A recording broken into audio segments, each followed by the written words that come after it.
this topic. So here we are. There's 28 of us here. I'm glad to see so many people interested, hopefully in the mini certification, as well as the topic of fairness in recruitment, hiring, and retention. So first off, you know this, hopefully love it already like me. I'm going to put into the chat a link that can take you to the Mentimeter link. You can also go to your little picture, your camera, and scan the QR code if that's easier also. Or there's the code right there. So it looks like a number of us are getting in. That's great because this one does really focus heavily on some anonymous reflection around how these topics and issues might have shown up in your experience. So per usual, the same things apply. Hopefully you're familiar with the Zoom platform. I have my chat up, so if you have any questions, please direct them my way. We will also be modeling the principles of community, hopefully striving towards inclusion, integrity, respect, service, and social justice as we are here. So continuing to let folks in.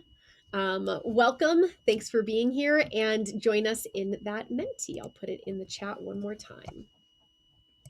Okay, so first of all, here's where we're headed. We're going to talk about different types of bias that specifically can relate to the recruitment, hiring, and retention of staff. We want to talk about how bias affects work decisions, arguably all decisions. And here we're going to focus on the specific lens of work, really focusing on inclusion and belonging, going beyond diversity, beyond difference, but really thinking about what inclusion and belonging feel and look like. And then reflect on your own hiring experiences, whether you were the hirer or the hiree. If you are here, my guess is that you have gone through some type of job experience where you have had to interview or at least submit an application. And my hope is that some of the pieces that we're going to learn today and review for some of us are good to remember or recall as you're moving out into the working world, into the field of who is looking at your materials, and then also the responsibilities that you have as someone who could be looking at the materials of people who are wanting to work with you. So let's go. So first Menti is up. I want to know, what are some responsibilities as supervisors and managers that come to mind, right? So when you think of supervisors or managers, what are some of the responsibilities that you see? Ooh, I like that. We're going to talk about that. So I'm seeing evaluation, direction, training, leadership, supervision, obviously, scheduling. Yep. Keep them coming. This is great.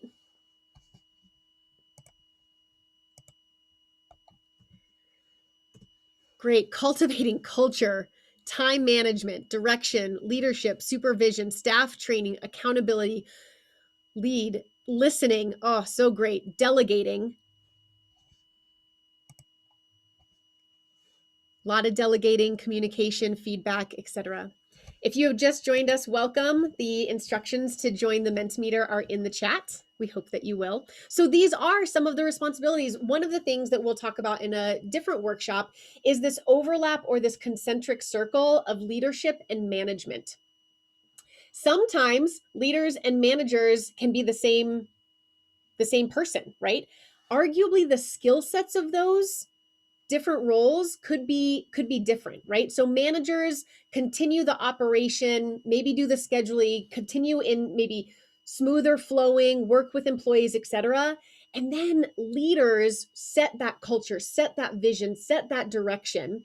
And sometimes, again, that can be the same person, but managers don't always display leadership, and leadership doesn't always display management or good supervision skills. So that's really something that we're going to think about. The topics of this workshop around fairness, equity, bias, and how it comes to be in the workplace really are the responsibilities for those who are making decisions around hiring and recruitment and staffing. This is one of my favorite quotes. It just feels so simple and so right there. Oh, also, I forgot to mention, if you are interested in closed captioning, that is an option that is available in this workshop. Okay. So supervisors and managers have power. You get to make decisions. You get to influence or speak your opinions into reality that has an impact or influence in our sphere of influence to other people. And within the Superman comics, or I'm sorry, the Spider-Man comics, whether it's Uncle Ben or another character, with great power comes great responsibility. When we know and understand the power that we have to impact or influence others' experiences, then we can know the weight and that it's important to have integrity, inclusion, respect, service, and social justice at the core of the behaviors and decisions that we make. So I want you to go to a would you rather. Get back on that mentee. All right. Would you rather play with a dog, play with a baby, or neither? Play with a dog, play with a baby, or neither? I know it's a little bit of a dualistic or trialistic choice, but we've got some. The dog is winning currently. I'm seeing it. Playing with a baby. Great. Okay, awesome. All right, so we have some dog lovers. We got a couple of folks who are interested in babies, and then some who are like, neither one, no thank you. That could be responsibility too. All right, another would you rather. Get work done and then play, or play first and then get work done? I could have also put like an it depends, but that would be a cop-out maybe. Ooh, I'm seeing it. I'm impressed. I'm impressed. Are you being realistic with yourself? I'm just kidding. I'm kidding. We might have lots of folks out there. For me, I'm a play first and get work done. Not always, especially when people are leaning on me, but I tend to be that. Okay. So keep them coming. Keep that work coming. If you're having issues with the Mentimeter, let me know in the chat. Next, would you rather wear a uniform to work or wear personal clothes to work? Some weighing of pros and cons could be around this in terms of decision-making, laundry, personal appearance and style. See, I'm seeing some balance, but and wherever you are, right? So I'm wearing my Colorado State, my green today, that makes me feel part of a team, part of a group gathering, and then I don't have to think too much about it. All right. So the preferences that you have defined in just this, we all have bias, right? We all have preferences. Now, the implications around our preferences, whether it goes into decision-making and behaviors, that's what we're going to talk about. Because I could have been like, what is your first assumption when you hear person over 65 or person who lives in India or person who lives in Texas or person who uses a wheelchair, right? Those things, those immediacies that come up in our mind, those influence the ways that we understand the world. And we're going to talk a little bit about what the impact is. But we all have preferences. We all have choices and decisions and ways that we move through the world based on what we've been exposed to, what we like and prefer. And those are going to be around the specific discussions of the types of biases that we're going to talk about today. So I really there's a critique that can happen in higher education of like, this was such a different work environment than anywhere else that I've gone. So I really wanted to infuse professional experiences and voices into the work that we're doing here to understand fairness in recruiting, hiring, and retention. So this is going to be about a 10-minute TED Talk. We're going to watch the whole thing because I feel that all of it has really important implications. I want you to think about what's resonating with you while this and start to consider what your own experience around hiring, being hired is, because we'll talk about that at the end. So this is a TED Talk by Gina Tolstoy, and we'll watch this now. If you have any questions or any input, please feel free to hit me up in the chat.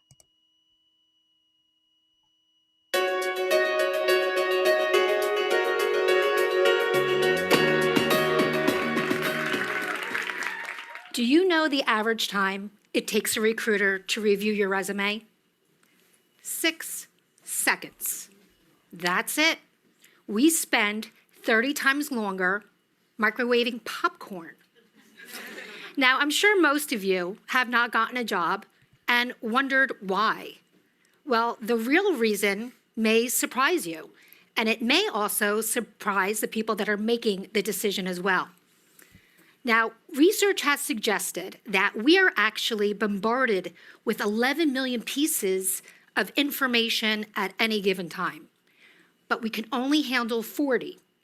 So our brain creates shortcuts so we can make decisions quickly without overwhelm.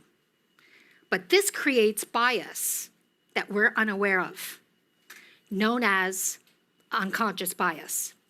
Now, I think when most of us think about bias, we think about the typical, right? Race, age, gender. But what about the not so obvious? The kind of things we don't discuss.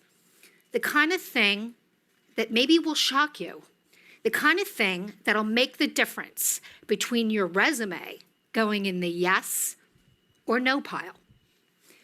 I'm a recruiter and a career coach. And a couple years ago, I interviewed an amazing candidate, an absolute star, and I thought for sure she would get the job. But it didn't happen. So obviously I asked the hiring manager, why didn't you hire this candidate? And this is what she said. I can't quite put my finger on it. It's just a gut feeling I have. Oh boy, I knew there was trouble. Then she said, did you notice her white pumps? You don't wear white pumps after Labor Day. And then I said, oh, I never got the corporate memo on that one, sorry. But her beliefs and judgments were so strong about wearing white pumps after Labor Day that it actually distracted her, believe it or not, from properly assessing the candidate and her accomplishments. This wasn't a conscious decision, but a conscious one. So I've reviewed probably over 1 million resumes in my career. And let me tell you, every single detail of your resume, not including your skills, can be a deciding factor in whether you go in the yes or the no pile. Okay, so a mailing address indicates a long commute or undesirable location, could put you in the no. An email address, such as crazymom666, can put you in the no. I'm not one of those. Even a reputable college, such as Indiana University, can be perceived as not a pedigree school by some. Guess what? I just put Mark Cuban in the no pile. And that's not all. Some recruiters will do a social media investigation on you. Twitter, Facebook, LinkedIn, you name it, the list goes on. And nothing is private. Any information that they see can be used against you and put you in the no pile. A Facebook picture of you drunk at a party puts you in the no. A stay-at-home dad who's perceived as lazy, wanting to return to the workforce. Or that political tweet that doesn't quite agree with the recruiter can easily put you in the no. Then we've got the next step. Oh, this is my favorite. The phone interview. There can't be any judgment with the phone interview. It's like the show The Voice for hiring. There can't be any judgment because they can't see your body language or your appearance. Wrong. There can be unconscious bias based on your tone, pitch, and accent. All of that can put you in the no pile based on the recruiter's perception. And then we're at the final step, the in-person interview. Appearances count. Tattoos would have put FDR and Thomas Edison in the no. Crazy hair puts Albert Einstein in the no. She's blonde, bimbo, sorry Marissa Mayer, and Chang, both going for the same IT job. But we know Asians are better with technology. We just put a young Bill Gates in the no pile. 20 years of this unconscious bias really drained me. It really made me feel that maybe I didn't belong in recruiting anymore. So when I was 20 years old, I was, believe it or not, a gocked out NYU student, wrongly perceived and judged by my appearance and my so what attitude. I knew what it felt like to be misunderstood. Maybe I did need to leave recruiting and get out, but that was not the answer. So I needed to dig deep and do some self-awareness. So I did a recruiting audit on myself, and it did take a couple of months. Did I, in fact, have unconscious bias? And the brutal discovery, I did have unconscious bias. We all have unconscious bias all the time. It's not just in corporate America, it's everywhere. It's in our schools, dating, politics, media, judicial system. Why? Because our fears help shape our decisions. Fear of making a mistake, of not belonging, of losing our job, or of change itself. So we make decisions that make us feel safe. But every single day, we're making hiring mistakes because we don't see things as they are, but as who we are. I knew there was no way out of this. No way out. But I needed to stay in a profession that I loved, and that's what I did. So I needed to research the heck out of unconscious bias and do everything possible to prevent it. So I dug deep in self-awareness, and let me tell you, that's a little scary.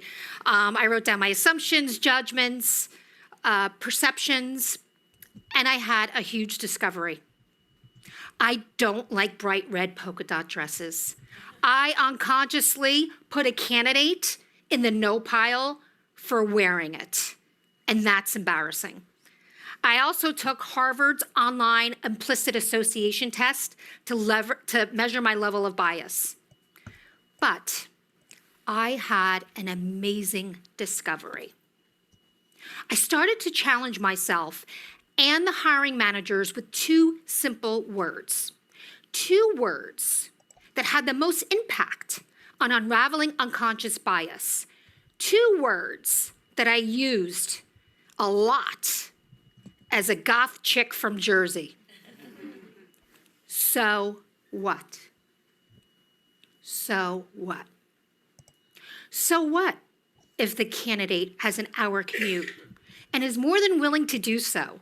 Just because the former employee quit doesn't mean the next candidate will. So what if the candidate was drunk at a party? One Facebook picture doesn't mean they're going to be drinking on the job. And so what if they've been out of work for 6 months? There could be a really good reason for it. Asking yourself, so what? It's a pause. It's a self-check. It helps you remove your emotional clutter. It helps you return to the conscious.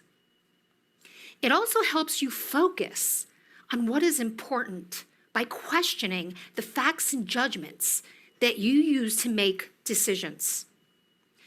Look, it's inevitable. It's inevitable that we will all be wrongly judged and perceived by someone else's unconscious bias. And at times it's worth defending, and in other times it's a big, so what? Likewise, we will wrongly judge and perceive others by our own unconscious bias. And now we know how to keep it in check by asking ourselves, so what? After all, our individual differences and similarities help build our collective strength. Okay, so now imagine when I first walked on stage, I'm now wearing a bright red, white polka dot dress, purple hair, I'm wearing those white, lovely pumps, and tattoos. So what? Thank you.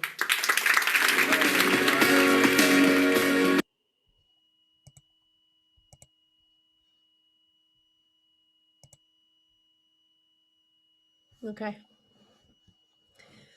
So I think it's really interesting. I might have worded the things a little differently or used some different examples. And I think it's really important to also see what is actually out there and what and how we can deconstruct and understand what's going on. Because whether or not you viewed this from a person making hiring decisions or a person moving into the workforce, it's just helpful to build our awareness, right? She talked about she talked about self awareness, and that's a huge component of emotional intelligence and leadership. And so asking ourselves, so what?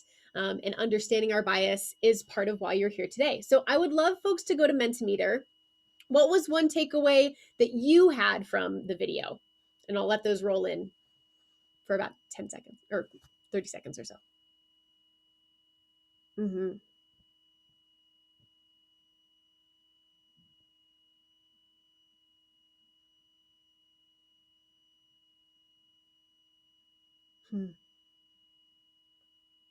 Mm-hmm.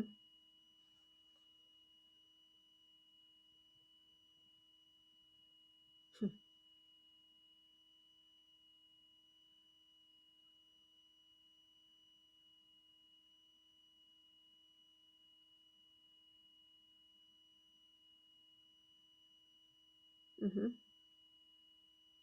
So I really appreciate about how what's coming in can be some overall and then some specific. So, aware of unconscious bias. Well, what does that look like? It could be that if someone finds you physically attractive, it can affect if you are hired or not, right? How are you in that great responsibility not making that choice? How can being aware of the biases you might have be critical to the success of your management and recruiting style?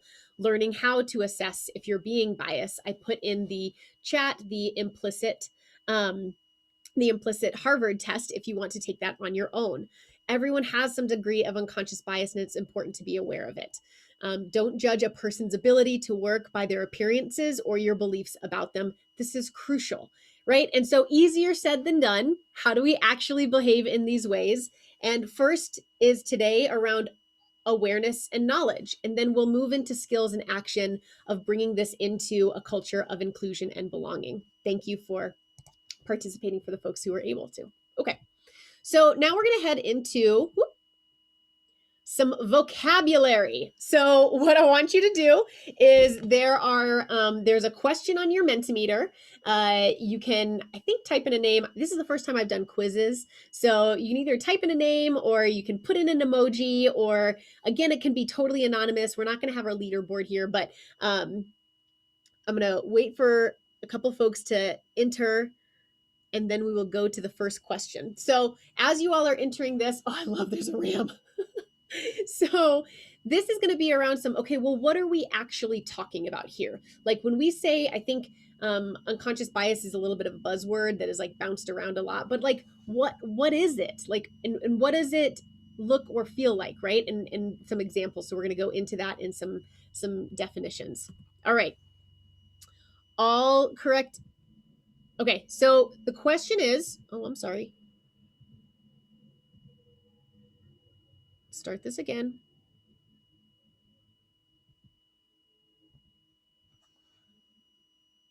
Okay, the unconscious tendency to get along with others who are like us.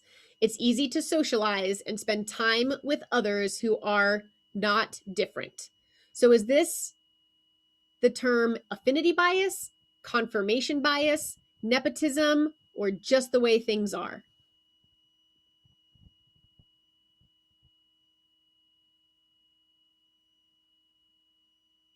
3, 2, 1. What do we have? Affinity bias. Yes.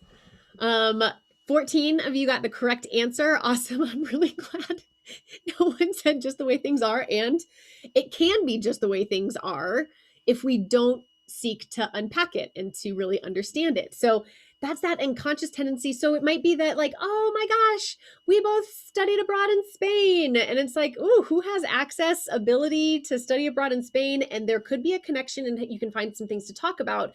But it's that bias towards people when we think it's easy to socialize and we don't recognize that there's many ways to do that. And that's not always critical to the getting the job done.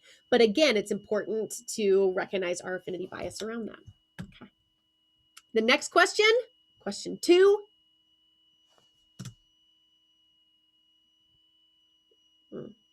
The tendency to look for information that supports rather than rejects one's preconceptions, typically by interpreting evidence to confirm beliefs. Is this nepotism, confirmation bias, affinity bias, or not an issue?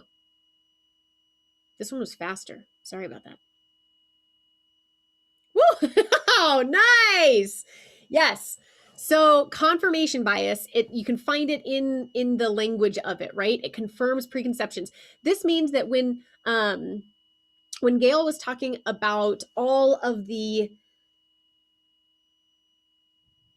stimulus around us that our brain is trying to interpret, that at any time there's upwards of 11 million pieces of data and we can only comprehend 40. Those 40 that we pick out could go towards something that you previously believe regarding, and we'll go into what that means. So an example of confirmation could be like, well, of course, so-and-so's late. They're always late. I don't remember a time when they've never been late. This always happens. So crux words, always and never, are problematic because they're absolutes, right? So, but we look for information that's going to confirm a previous belief as opposed to being open to the possibility that aren't. So we can get stuck and staunch in our political beliefs, in our ways about how to interact with people, or, well, you know, see, I knew that it was important to have a 24-hour turnaround for emails because all of this stuff, and so didn't do that. So what is the confirmation that you're looking for, and how can we challenge that, right? How can we look for other things to do? So we'll go into that, but this is just in the vocabulary part so far. All right, question 3. The question is, the practice among those with power or influence of favoring relatives or friends, especially by giving them jobs. Affinity bias, nepotism, confirmation bias, or just how things work, right? Got 7 seconds.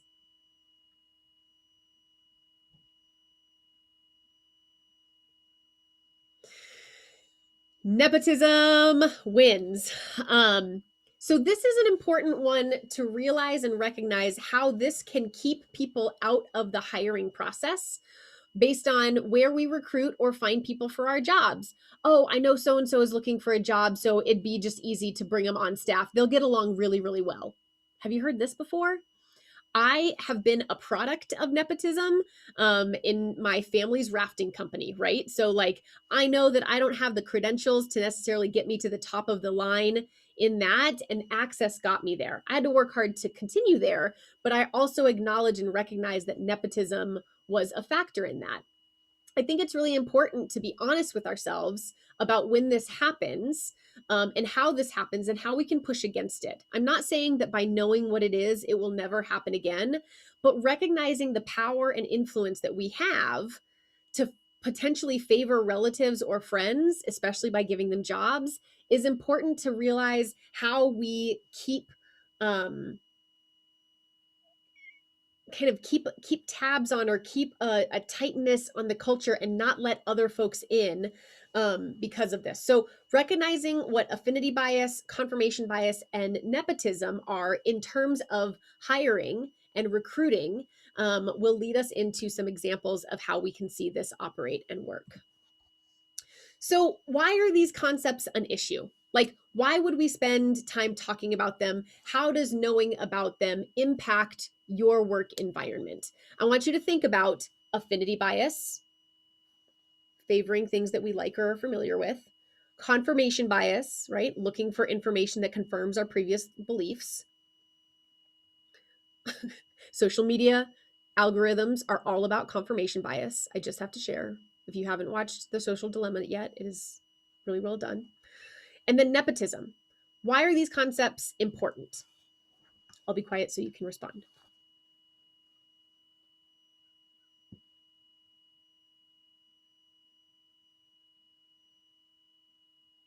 Mm.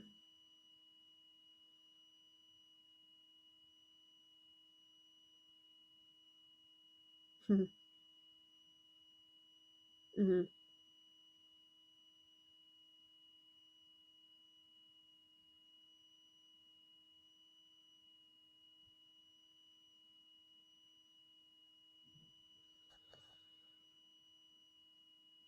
Hmm. Hmm.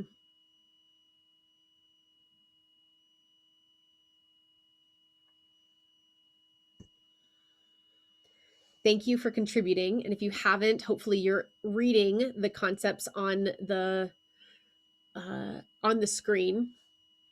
So recognizing that it doesn't allow for all to have access to opportunities and then limits the potential in organizations. I love that focus on limiting. Oh, are others hearing a loud buzzing sound in the background? I'm not hearing it.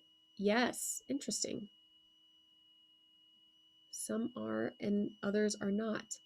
Well, let me stop sharing for a second and mute myself. Thank you for letting me know about that. Did anything change when I stopped sharing? It went away. Great. Awesome. Jasper, I also saw that you had your hand raised previously.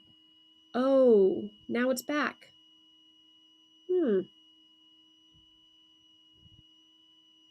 Not quite sure what to do about it.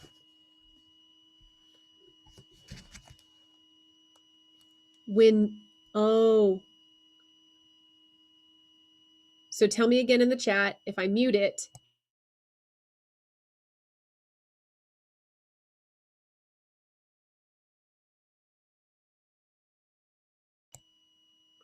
Is it my sound? Definitely.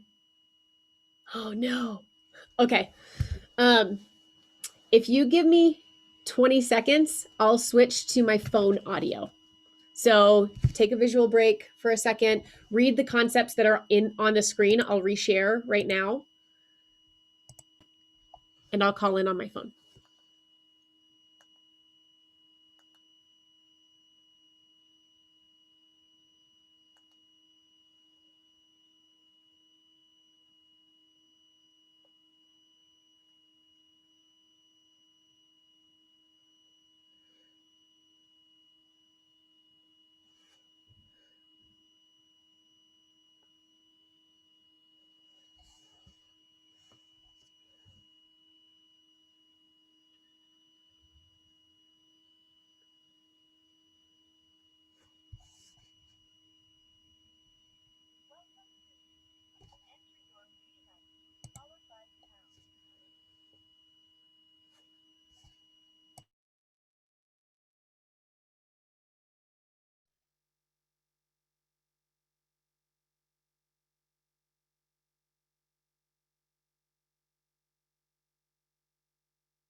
All right. Is that better? Can you give me a thumbs up? Nice. Okay. Good. Okay. It might be a little off from my mouth to the phone, whatever, it'll work. So hopefully you all were able to read the concepts of why affinity bias, confirmation bias, and nepotism are really important to talk about and bring awareness to be able to share in your processes of how it might impact. So we'll keep going on with a little bit more to understand how this all fits together. So stereotypes are all around us.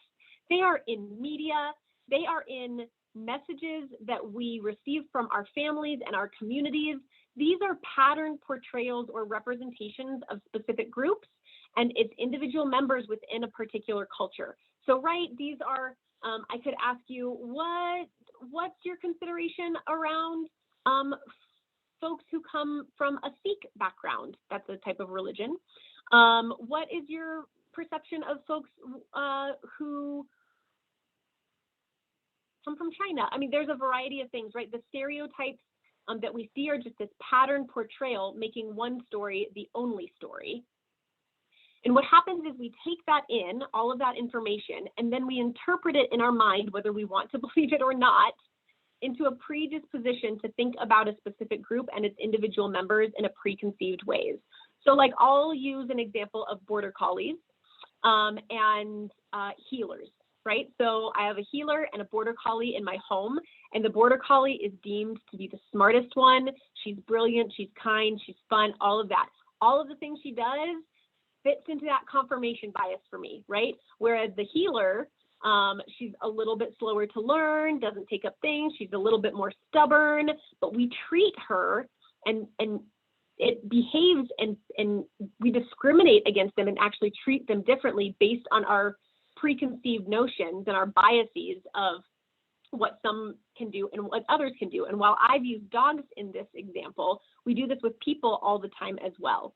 So bias can lead to a prejudice and discrimination, which is that action or attitude taken towards a specific group and its members, right? So if I don't take time to recognize where my biases are, I can be making decisions and behaviors around what I believe will happen in the future, right? So, oh, I know that so-and-so is going to be late all the time, or, oh, I know that so-and-so won't communicate the way that we need them to, right? This leads to unfair assumptions and stories that we tell ourselves, which incorporate into the behavior that we do.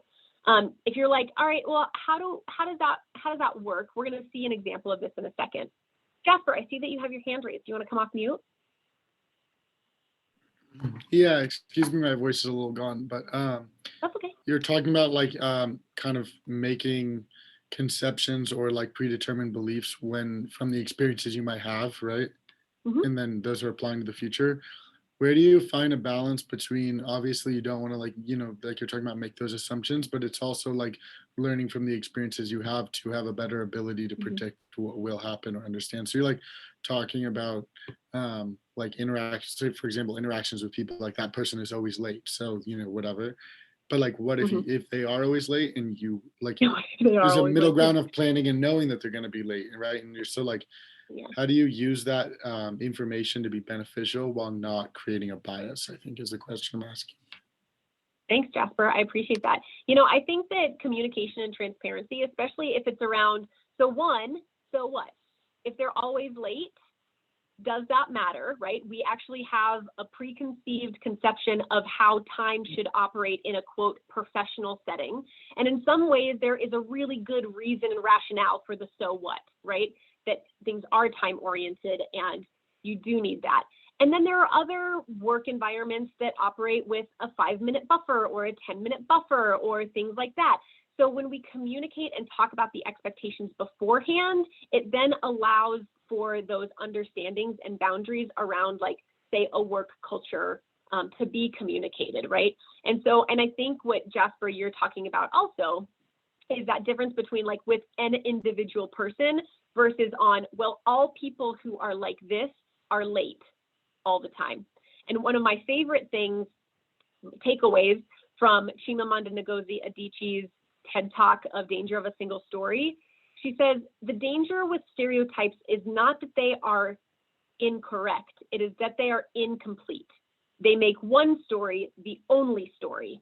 And when we start to interpret, now these are my words, those were her words, now these are my words. When we make one story the only story, we rob people of that three-dimensionalness, that potential that, that won't be the same experience, right? So this is how we kind of assess bias and just pay attention to, where do we feel most drawn? Where do we not? Where do we feel some hesitancy? Where is that warranted and where is that not warranted? Jasper, thanks so much for the question. That was really, really appreciated. And now we're going to see this in an example in the next part. So this is, again, from the kind of, quote, professional world. I don't even know what I mean when I say that, but this is from a lot of actual training videos that you would see in organizations or things. So I think that there is a lot of applicability because we've been in some situations similar to this. So this is from an LLC called Diverse City, and I'll put it in the chat. Learn me, learn you, diversity, teach me, I'll teach you, freedom be, diversity. What's up, everybody, and welcome back to season 4 of our learning series. I'm Dr. CI, the CEO of Diverse City, and I'm back in the building kicking off season 4 of our learning series. This year we changed it up for y'all and decided to bring some scenario-based learning to the table. We're going to show you skits based on issues that surround diversity, equity, and inclusion in the workplace, and give you solutions in order to address discrimination in the moment. So without further ado, let's get into it. This room look familiar to y'all? It's the interview room where candidates go to explain why they are the best person for the job, and many panels practice biases in the selection process. You might be asking, how does bias show up in an interview process?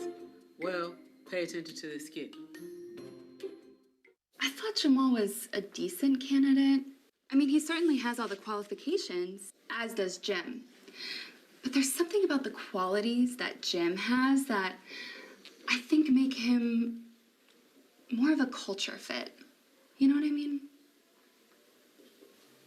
First of all, bias number 1 is that companies should be focusing on cultural addition versus cultural fit. Cultural fit requires you to fit people into a culture, like a box, when you instead should be adding diversity in order to expand inclusion in your culture. Carry on. You know, I can't really see myself going out to a bar or having a beer with Jamal after work. The candidate is here to do a job, not be your damn drinking buddy, George. Get it together. Well, you know, it sounds like both candidates are qualified, but we know who we want. I'll call Jim tomorrow and offer him the role. Good job, team. Wonderful. Do you recognize the biases that are happening here? Affinity bias shows that people are more likely to select candidates that look like them and that they have things in common with. This is why you need visible and invisible diverse interview selection panels. Let's take a glimpse at what that means.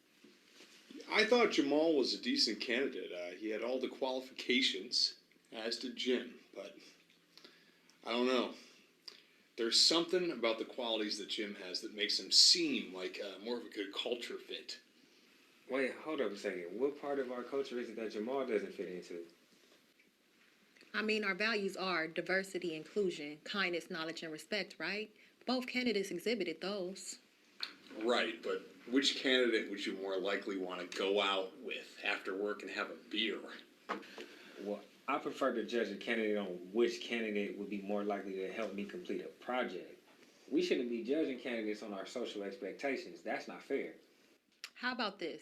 Both candidates seem really qualified. How about we bring them both back in for a final interview, give them an assessment, and decide based on competence level? I like that idea. There it is. Me too. Do you see the difference in each panel? By bringing underrepresented employees into your interview process, it shows that you're committed to different points of view and opinions. It helps to minimize bias in your selection process and give candidates a fair chance. You should be asking all the candidates the same questions and conducting structured interviews based on technical competencies that align with the job role. Bringing in people from different backgrounds shows your commitment to diversity and inclusion and can increase your company's diversity. Make sure to post in the comments and tell us about a time where you experienced something similar. Thank you all for tuning in. Don't forget to subscribe to our channel and share our videos because your support really means a lot to us. Until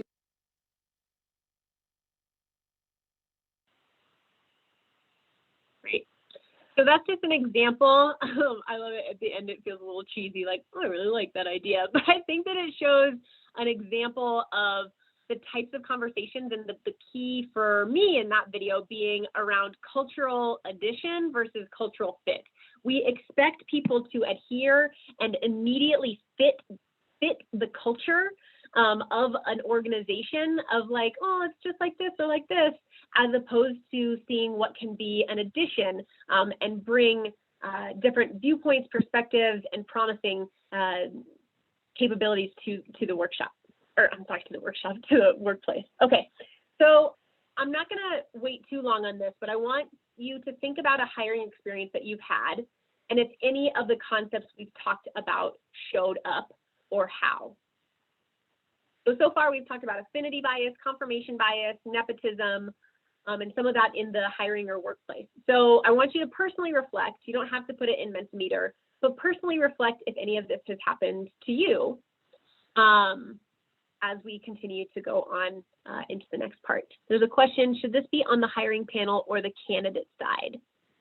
Jasper, do you mean like recognition around biases?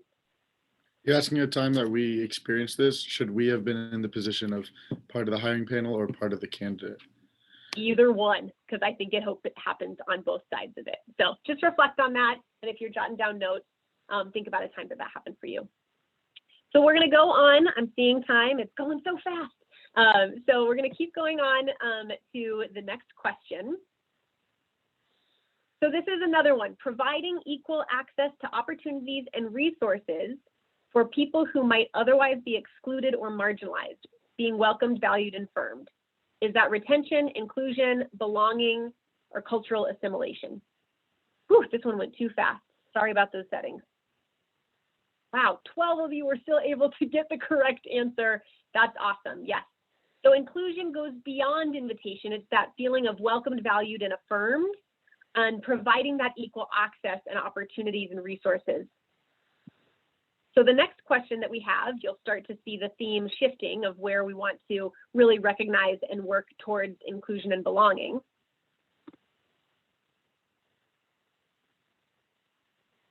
Human emotional needs to be accepted member of a group, an inherent desire to be an important part of something greater than themselves. Retention, inclusion, belonging, or cultural assimilation. Got a few more of you, that's great.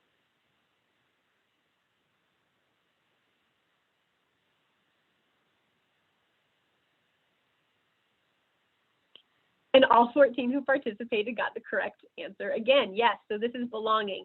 And it's innate for us to want to belong. That feeling of appreciation, that desire to be an important part, and the folks around us can really encourage or incorporate how that can be done. So our last, question 6 and 7, okay. This one is the process by which a person or group's language and or culture come to resemble those of another group. Same options.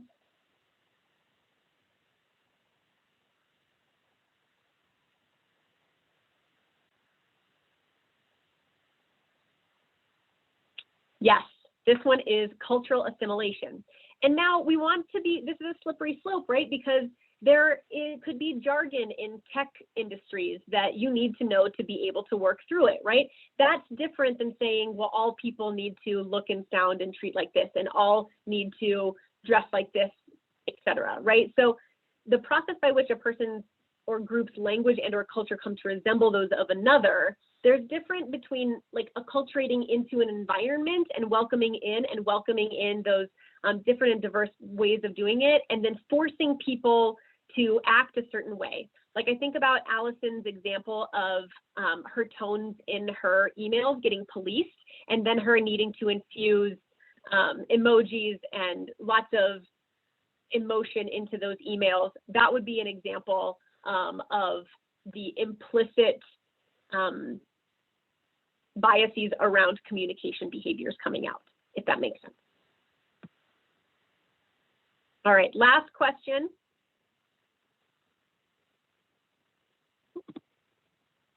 Gotta get better at this quiz thing.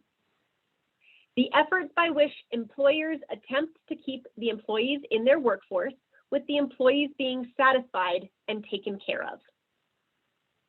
So those efforts taken for employees to be satisfied and taken care of, so they'll stay in the workforce. Yes, great job. This is retention.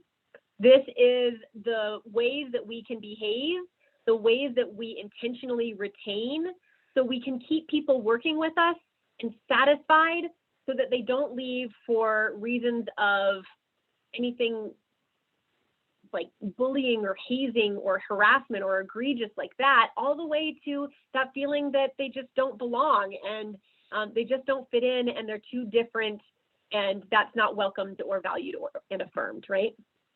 So what are some ways, and I do want to sit on this for a while, what are some ways that you've experienced satisfaction or felt taken care of in a work situation? What are some ways that you've experienced satisfaction or felt taken care of in a work situation?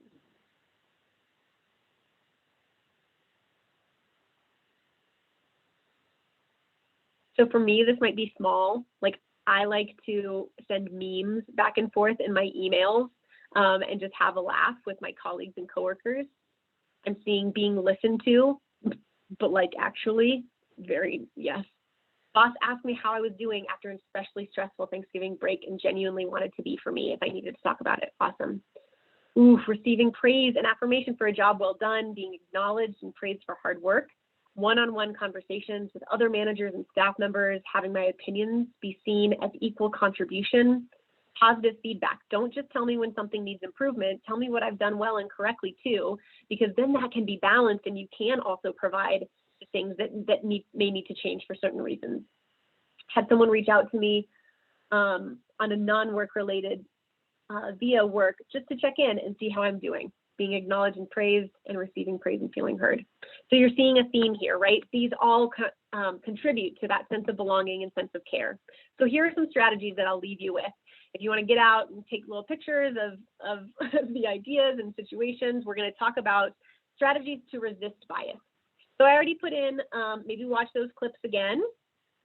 Do that self-audit around the Harvard implicit bias test.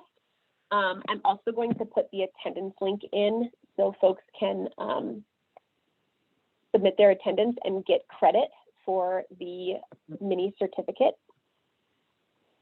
You can just open that up. So that self-audit, asking so what, especially within a work context, and removing cultural fit from our hiring decisions and more towards cultural add. Ask, where are we marketing for this job? Who is even able to know that this job is on the market? Include multiple different perspectives in leadership and decision making, and then review your job descriptions for some of that language that you might want to broadly open and aware. And I'm happy to be a resource if you ever want to, because it's hard to do sometimes on your own when you're just getting the hang of it. Make this a part of the conversation. Bring biases into it and open up the conversation of how this might be affecting. Strategies to encourage belonging could include auditing your staff, asking what do they like to feel cared for and taken care of. You've already seen themes, asking what are staff relations like? How could they be improved? Connecting one-on-one when possible and being present. Investing time into your staff's development. Oh, thank you, Megan. I'll address that in a second. Make this a part of the conversation. So again, we have spheres of impact. If we're here, thank you, Hannah. If we're here, we understand that we have access and power and control over decisions and behaviors that can impact other people. So making belonging and bias part of the conversation can really bring in a new view and vantage point into how we are opening access and inclusion and belonging into our staff cultures and environments. So we discussed bias, we reviewed belonging, and we talked some strategies, granted very, very briefly at the end. I want to remind you that this is an invitation to explore this topic more. This is a planting of a seed so you can then reflect in your own work environment how this shows up, because this cannot be done in an hour-long workshop around these really big topics. And it can either continue you or start you on this journey to really understand that. So I'm going to leave you with this. What is something specifically you will do to push against your own bias? I'd love to see some things going into the chat.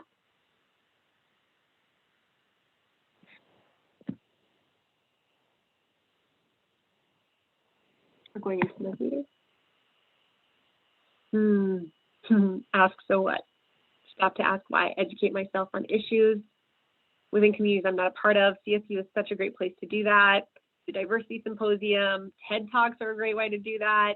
The programming that we've got, there are a variety of ways that we can expose ourselves to different stories. I'm going to move you along on this. Continue to educate yourself and always ask why. That's great. And I want you then to think about what you could do specifically to encourage belonging in your workplace. I'm really grateful for you. I know that we are cutting off quickly because we've got to pop over to that last session, the wrap up of the day.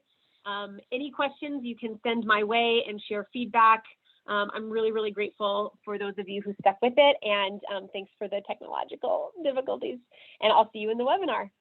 Thanks so much for being here.